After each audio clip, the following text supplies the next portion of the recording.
And today CubicFun has sent me this 3D puzzle of the Eiffel Tower. Now they had one previously, but the difference between that one and this one is much larger. It's actually 3 feet or 36 inches tall, with a total of about 314 pieces. So this is quite the model. It's going to take quite a bit of effort, but I'm going to go ahead and run a time lapse of me building this, and then once it's completed, we'll take a closer look at it and show you some of the details in this 3D puzzle, and they're going to be quite amazing. So let's go ahead and get to building. Alright, so you can see it comes in quite a large box. We're going to go ahead and open this up. I don't want you to see inside the box how everything is packaged real fast. Let me set the box off to the side. You can see that you do get a manual. It does have step-by-step instructions. It's not very thick, so there's not a whole lot of steps to it. It's about 26 pages front and back, but it is a lot of pieces and a lot of work. You're going to get a hole puncher, and this is basically what you use to punch out the little slot holes and stuff on the puzzle to make assembly that much easier. And then you're going to get the pieces themselves, and you just have these 2 stacks of pre-cut cardboard, and you're just going to have to punch these out and punch out all the individual holes and then assemble this puzzle. So without any further ado, here's the build.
Alright, and check it out. We have finished the Eiffel Tower that is 3 feet tall. This thing is quite massive. I did build it in one day, but it did take several hours to get it done.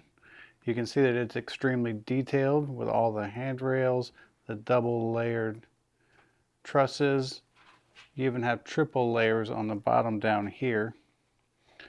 You can see it has a really nice finish to it, and it does make quite the statement in a room.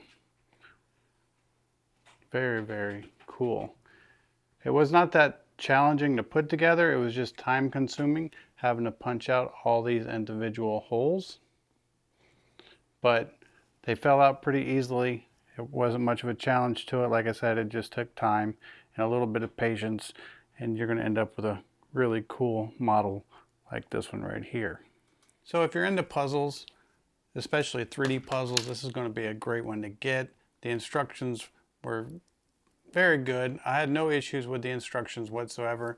When I first opened it, it was a little bit intimidating, and I kind of like looked over everything a few times, but once I started building it, it all made perfect sense, and I really had no issues whatsoever. This is an extremely detailed 3D puzzle. There's a lot of little pieces, but as you can see, it's well worth the effort. I hope this video helps, and thanks for watching.